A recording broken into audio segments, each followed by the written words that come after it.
메밀꽃 필 무렵. 이효석. 그는 강원도 평창에서 태어났다. 여름장이란 애시당초에 글러서 해는 아직 중천에 있건만 장파는 벌써 쓸쓸하고 더운 햇발이 벌려놓은 전 휘장 밑으로 등줄기를 훅훅 볶는다. 마을 사람들은 고집안 돌아간 뒤여 팔리지 못한 나무꾼 폐가 길거리에 궁식거리고들 있으나 소규병이나 받고 고깃말이나 사면 족한 이 축들을 바라고 언제까지든지 버티고 있을 법은 없다. 축축스럽게 날아드는 파리떼도 장난꾼 각다기들도 귀찮다. 얼뚝배기여 앤손잡이인 드팀전의 허생원은 기어코 동어부 조선달에게 낚아보았다. 그만 거둘까?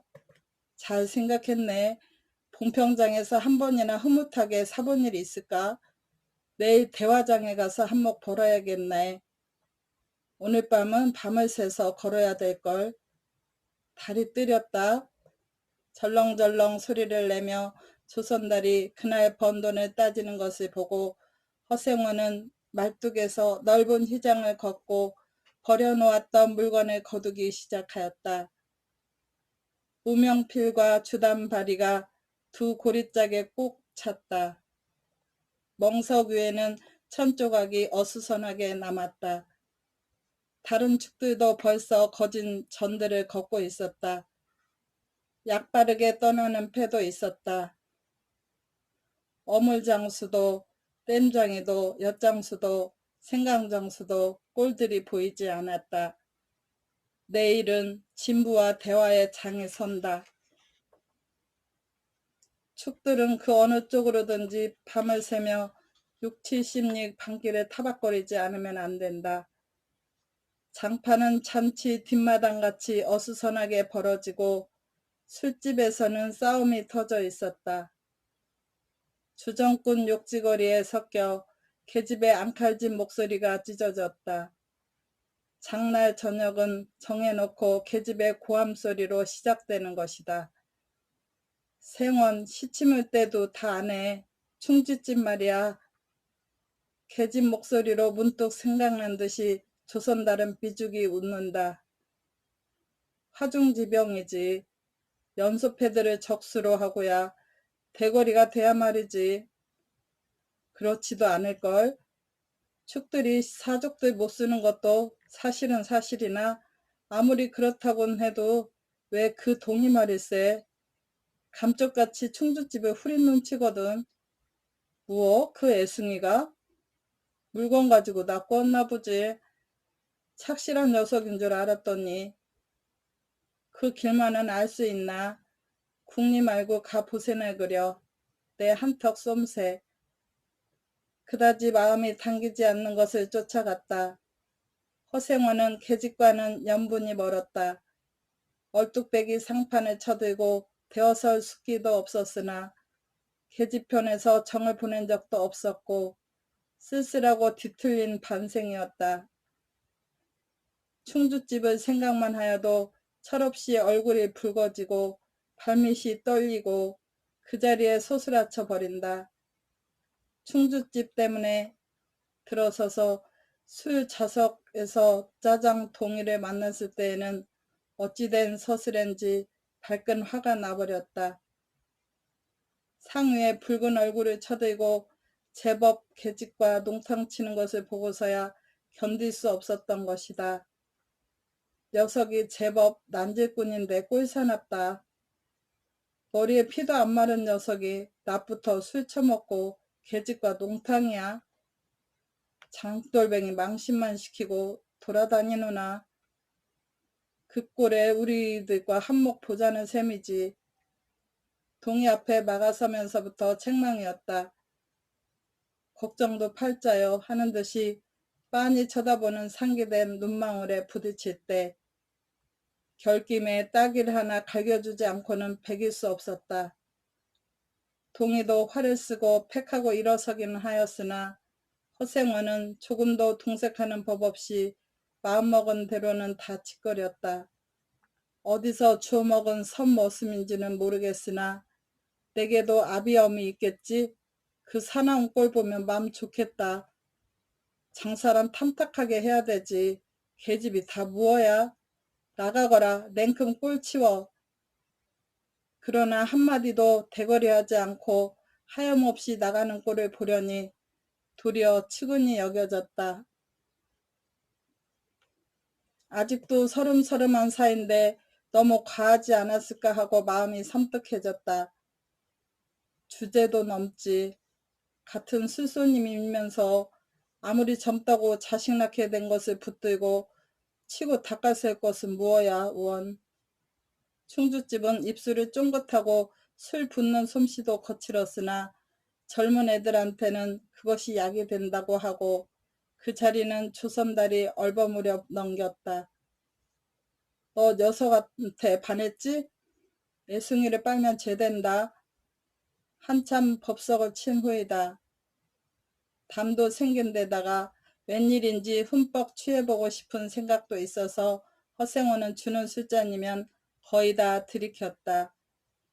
거나해짐을 따라 계집 생각보다는 동희의 뒷일이 한결같이 궁금해졌다.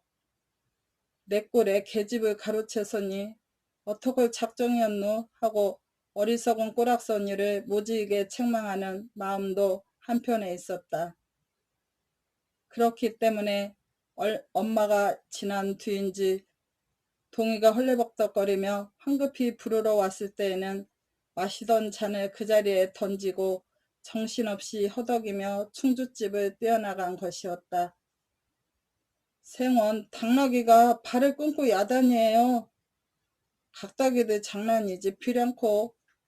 짐승도 짐승이려니와 동희의 마음씨가 가슴을 울렸다. 뒤를 따라 장판을 다름질하려니 거슴치레한 눈이 뜨거워질 것 같다. 불악스러운 녀석들이라 어쩌는 수 없어야죠. 나귀를 몹시 구는 녀석들은 그냥 두지는 않을걸. 반평생을 같이 지내온 짐승이었다. 같은 주막에서 잠자고 같은 달빛에 젖으면서 장에서 장으로 걸어 다니는 동안에 20년의 세월이 사람과 짐승을 함께 늙게 하였다. 가스러진 목뒤 털은 주인의 머리털같이 같이 바스러지고 개진개진 젖은 눈은 주인의 눈과 같이 눈곱을 흘렸다. 몽당비처럼 짧게 쓸려온 꼬리는 파리를 쫓으려고 기껏 휘저어 보아야 벌써 다리까지는 닿지 않았다. 달아 없어진 굽을 몇 번이나 도려내고 새 철을 신겼는지 모른다. 굽은 벌써 다 자라나기는 틀렸고 달아버린 철 사이로는 피가 삐짓이 흘렀다. 냄새만 맡고도 주인을 분간하였다. 호소하는 목소리로 야단스럽게 울며 반겨한다. 어린아이를 달래듯이 목덜미를 어루만져 주니 나귀는 코를 벌렁거리고 입을 부르르 거렸다. 콧물이 튀었다. 허생원은 짐승 때문에 속도 무더니는 썩였다. 아이들의 장난이 심한 눈치여서 땀밴 몽뚱어리가 부들부들 떨리고 좀채 흥분이 식지 않는 모양이었다. 굴레가 벗어지고 안장도 떨어졌다. 요 몹쓸 자식들 하고 허생원은 호령을 하였으나 패들은 벌써 주랭랑을 놓은 뒤여 몇 남지 않은 아이들이 호령에 놀래 비슬비슬 멀어졌다. 우리들 장난이 아니오. 암놈을 보고 저 혼자 발광이지. 호위게 한 녀석이 멀리서 그 녀석 말투가. 김첨지 당나귀가 가버리니까 온통 흙을 차고 거품을 흘리면서 미친 소같이 날뛰는걸. 꼴이 우스워 우리는 보고만 있었다우. 배를 좀 보지. 아이는 앙토라진 투로 소리를 치며 깔깔 웃었다. 허생원은 모르는 결에 낯이 뜨거워졌다. 무시선을 막으려고 그는 짐승의 배 앞을 가려 서지 않으면 안 되었다. 늙은 주제에 암샘을 내는 셈이야 저놈의 짐승이. 아이의 웃음소리에 허생원은 주춤하면서 기어코 견딜 수 없이 채찍을 드더니 아이를 쫓았다. 쫓으려거든 쫓아보지. 왼손잡이가 사람을 때려. 줄다름에 달아나는 각다기에는 당하는 재주가 없었다. 왼손잡이는 아이 하나도 후릴 수 없다. 그만 채찍을 던졌다. 술기도 돌아 몸이 유난스럽게 화끈거렸다. 그만 떠나세. 녀석들과 어울리다가는 한이 없어. 장판의 각다기들이란 어른보다도 더 무서운 것들인걸. 조선달과 동이는 각각 제 나귀에 안장을 얹고 짐을 싣기 시작하였다. 해가 꽤 많이 기울어진 모양이었다. 2팀 전 장돌림을 시작한 지 20년이나 되어도 허생우는 봉평장을 빼놓은 적은 드물었다. 충주, 제천 등의 이웃 군에도 가고 멀리 영남지방도 헤매긴 하였으나 강릉쯤에 물건하러 가는 외에는 처음부터 끝까지 군내를 돌아다녔다. 닷새만큼씩의 장날에는 달보다도 확실하게 면에서 면으로 건너간다. 고향이 청주라고 자랑삼아 말하였으나 고향에 돌보러 간 일도 있는 것 같지는 않았다. 장에서 장으로 가는 길에 아름다운 강산이 그대로 그에게는 그리운 고향이었다. 반날 동안이나 뚜벅뚜벅 걷고 장터 있는 마을에 고지방 가까웠을 때 거친 나귀가 한바탕 우렁차게 울면, 더구나 그것이 저녁녘이어서 등불들이 어둠 속에 깜빡거릴 무렵이면 늘 당하는 것이건만 허생원은 변치 않고 언제든지 가슴이 뛰놀았다. 젊은 시절에는 알뜰하게 벌어 돈푼이나 모아둔 적도 있기는 있었으나 읍내에 백중이 열린 해 호탕스럽게 놀고 투전을 하고 하여 사흘 동안에 다 털어버렸다. 나귀까지 팔게 된 판이었으나 애끓는 정분에 그것만은 이를 물고 단념하였다. 호탕스럽게 놀았다고는 하여도 계집 하나 후려보지는 못하였다. 계집이란 쌀쌀하고 매정한 것이다. 평생 인연이 없는 것이라고 신세가 서글퍼졌다. 일신에 가까운 것이라고는 언제나 변함없는 한필의 당나귀였다. 그렇다고는 하여도 꼭 한 번의 첫 일을 잊을 수는 없었다. 뒤에도 처음에도 없는 단 한 번의 괴이한 인연. 봉평에 다니기 시작한 젊은 시절의 일이었으나 그것을 생각할 적만은 그도 산 보람을 느꼈다. 달밤이었으나 어떻게 해서 그렇게 됐는지 지금 생각해도 도무지 알 수가 없어. 허생원은 오늘 밤도 또 그 이야기를 끄집어내려는 것이다. 조선달은 친구가 된 일에 귀에 못이 박히도록 들어왔다. 그렇다고 실증은 낼 수도 없었으나 허생원은 시치미를 떼고 되풀이할 때로는 되풀이하고야 말았다. 달밤에는 그런 이야기가 격에 맞거든. 조선달 편의 바라는 보았으나 물론 미안해서가 아니라 달빛에 감동하여서였다. 이지로는 졌으나 부름을 갇히는 달은 부드러운 빛을 흐뭇이 흘리고 있다. 대화까지는 80리의 반길, 고개를 둘이나 넘고 개울을 하나 건너고 벌판과 산길을 걸어야 한다. 길은 지금 긴 산허리에 걸려있다. 밤중을 지난 무렵인지 죽은 듯이 고요한 속에서 짐승 같은 달의 숨소리가 손에 잡힐 듯이 들리며 콩포기와 옥수수 잎새가 한층 달에 푸르게 젖었다. 산허리는 온통 메밀밥채여서 피기 시작한 꽃이 소금을 뿌린 듯이 흐뭇한 달빛에 숨이 막힐 지경이다.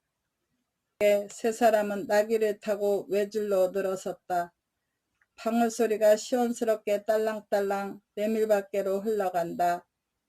앞장선 허생원의 이야기 소리는 꽁무니에 선 동해에게는 확적히는 안 들렸으나 그는 그대로 개운한 제멋에 적적하지는 않았다.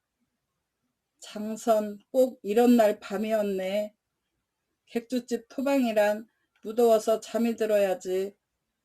밤중은 돼서 혼자 일어나 개울가에 목욕하러 나갔지. 봉평은 지금이나 그제나 마찬가지지. 보이는 곳마다 메밀밭이어서 개울가가 어디없이 하얀 꽃이야. 돌밭에 벗어도 좋을 것을. 달이 너무나 밝은 까닭에 옷을 벗으러 물방앗간으로 들어가지 않았나? 이상한 일도 많지. 거기서 난데없는 성서방네 처녀와 마주쳤단 말이네. 봉평서야 제일 가는 일색이었지. 팔자에 있었나 보지. 아무렴하고 응답하면서 말머리를 아끼는 듯이 한참이나 담배를 빨 뿐이었다. 구수한 자줏빛 연기가 밤기운 속에 흘러서는 녹았다. 날 기다린 것은 아니었으나 그렇다고 달리 기다리는 논팽이가 있는 것도 아니었네. 처녀는 울고 있단 말이야.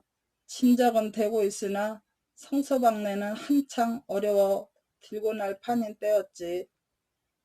한 집안 일이니 딸에겐들 걱정이 없을 리 있겠나? 좋은 데만 있으면 시집도 보내련만 시집은 죽어도 싫다지. 울때같이 정을 끄는 데가 있을까? 처음에는 놀라기도 한 눈치였으나 걱정 있을 때는 누그러지기도 쉬운 듯해서 이럭저럭 이야기가 되었네. 생각하면 무섭고도 기막힌 밤이었어. 제천지인지로 주랭랑을 놓은 건 그 다음 날이렸다. 다음 장토방에는 벌써 온 집안이 사라진 뒤였네. 장파는 소문에 발끈 뒤집혀 고작해야 술집에 팔려가기가 상수라고 처녀의 뒷공론이 자자들 하단 말이야. 제천 장판을 몇 번이나 뒤졌겠나. 허나 처녀의 꼴은 꼭 먹은 자리야. 첫날 밤이 마지막 밤이었지. 그때부터 봉평이 마음에 든 이 반평생인들 잊을 수 있겠나. 수 좋았지. 그렇게 신통한 일이란 쉽지 않아. 항영 못난 거 얻어 새끼 낳고 걱정 늘고 생각만 해도 진절이 나지. 그러나 늙음아빠 아직까지 장돌뱅이로 지내기도 힘드는 노릇 아닌가? 난 가을까지만 하고 이 생계와도 하직하려네. 대화쯤에 조그만 전빵이나 하나 버리고 식구들을 부르겠어. 사시장천 뚜벅뚜벅 걷기란 여간이래야지. 옛 처녀나 만나면 같이나 살까? 난 거꾸러질 때까지 이 길 걷고 저 달 볼 테야. 산길을 벗어나니 큰 길로 튀어졌다. 꽁무니의 동이도 앞으로 나서 나귀들은 가로들어섰다. 총각도 젊겠다. 지금이 한창 시절이렸다. 충주집에서는 그만 실수를 해서 그 꼴이 되었으나 섭게 생각 말게. 저 천만에요. 되려 부끄러워요. 계집이란 지금 웬 제격인가요? 자나깨나 어머니 생각뿐인데요. 허생원의 이야기로 심심해 한 끝이라 동의의 어조는 한풀 수그러진 것이었다. 아비엄이란 말에 가슴이 터지는 것도 같았으니 제겐 아버지가 없어요. 피부칠이라고는 어머니 하나뿐인거려. 돌아가셨나? 당초부터 없어요. 그런 법이 세상에. 생훈과 선달이 야단스럽게 껄껄들 웃으니 동이는 정색하고 우길 수밖에 없었다. 부끄러워서 말하지 않으려 했으나 정말이에요.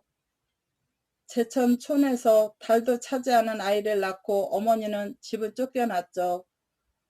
우스운 이야기나 그러기 때문에 지금까지 아버지 얼굴도 본 적이 없고 있는 고장도 모르고 지내와요. 고개가 앞에 놓인 까닭에 세 사람은 나귀를 내렸다. 둔턱은 험하고 입을 벌리기도 대근하여 이야기는 한동안 끊겼다. 나귀는 건듯하면 미끄러졌다. 허생원은 숨이 차 몇 번이고 다리를 쉬지 않으면 안 되었다. 고개를 넘을 때마다 나이가 알렸다. 동이 같은 젊은 축이 그저없이 부러웠다. 땀이 등을 한바탕 쭉 씻어내렸다. 고개 너머는 바로 개울이었다. 장마에 흘러버린 널다리가 아직도 걸리지 않은 채로 있는 까닭에 벗고 건너야 되었다. 고이를 벗어 띠로 등에 얽어매고 반벌거숭이의 우스꽝스런 꼴로 물속에 뛰어들었다. 금방 땀을 흘린 뒤였으나 밤물은 뼈를 찔렀다. 그래 대체 기르긴 누가 기르고? 어머니는 하는 수 없이 읍으로 얻어가서 술장사를 시작했죠. 술이 고줄해서 읍으라고 전 망난이에요. 철들어서부터 맞기 시작한 것이 하루도 편할 날 있었을까? 어머니는 말리다가 채이고 맞고 칼부림을 당하고 하니 집골이 무엇겠어. 18살 때 집을 뛰쳐나와서부터 이 짓이죠. 총각 낯설은 동이 묻어나다고 생각했더니 듣고 보니 딱한 신세로군. 물은 깊어 허리까지 찼다. 성물살도 어지간히 센 데다가 발에 채이는 돌멩이도 미끄러워 금시에 훌칠 듯하였다. 나귀와 조선달은 재빨리 거의 건넜으나 동이는 허생원을 붙잡느라고 두 사람은 훨씬 떨어졌다. 모친의 친정은 원래부터 제천이었던가? 웬거려. 시원스리 말은 안 해주나 봉평이라는 것만은 들었죠. 봉평? 그래, 그 아비성은 무엇이고? 알 수 있나요? 도무지 듣지를 못했으니까. 그렇겠지 하고 중얼거리며 흐려지는 눈을 까물까물하다가 허생원은 경망하게도 발을 빗디디었다. 앞으로 고꾸라지기가 바쁘게 몸체 풍덩 빠져버렸다. 허우적거릴수록 몸을 걷잡을 수 없이 동이가 소리를 치며 가까이 왔을 때에는 벌써 폭이나 흘렀었다. 옷째 쫄딱 젖으니 물에 젖은 개보다도 참혹한 꼴이었다. 동이는 물속에서 어른을 헷갈게 업을 수 있었다. 젖었다고는 하여도 여인 몸이라 장정 등에는 오히려 가벼웠다. 이렇게까지 해서 안 됐네. 내 오늘은 정신이 빠진 모양이야. 염려하실 것 없어요. 그래 모치는 아비를 찾지는 않는 눈치인가? 늘 한번 만나고 싶다고는 하는데요. 지금 어디 계시나? 의부와도 갈라져 제천에 있죠. 가을에는 봉평에 모셔오려고 생각 중인데요. 이를 물고 벌면 이럭저럭 살아갈 수 있겠죠. 아무렴 기특한 생각이야. 가을이랬다. 동이의 탐탁한 등허리가 뼈에 사무쳐 따뜻하다. 물을 다 건넜을 때에는 도리어 서글픈 생각에 좀 더 엎였으면서도 하였다. 진종의 실수만 하니 웬일이요 생원. 조선달은 바라보며 기어코 웃음이 터졌다. 낙이야 낙이 생각하다 실족을 했어. 말 안 했던가? 적굴에 제법 새끼를 얻었단 말이지. 읍내 강릉집 피마에게 말했세. 귀를 쫑긋 세우고 달랑달랑 뛰는 것이 낙이 새끼같이 귀여운 것이 있을까? 그것 보러 나는 일부러 읍내를 도는 때가 있다네. 사람을 물에 빠뜨릴 젠 따는 대단한 낙이 새끼군. 허생원은 젖은 옷을 웬만큼 짜서 입었다. 이가 덜덜 갈리고 가슴이 떨리며 몹시도 추웠으나 마음은 알 수 없이 둥실둥실 가벼웠다. 주막까지 부지런히들 가세나. 뜰에 불을 피우고 후두시 쉬어 낙에겐 더운 물을 끓여주고 내일 대화장 보고는 제천이다. 생원도 제천으로? 오래간만에 가보고 싶어. 동행하려나 동이? 나귀가 걷기 시작하였을 때 동이의 째찍은 왼손에 있었다. 오랫동안 안독신이같이 눈이 어둡던 허생원도 요번만은 동이의 왼손잡이가 눈에 띄지 않을 수 없었다. 걸음을 헷갔고 방울소리가 밤 벌판에 한층 청청하게 울렸다. 달이 어지간히 기울어졌다. 끝까지 들어주셔서 감사합니다. 좋은 시간 되세요.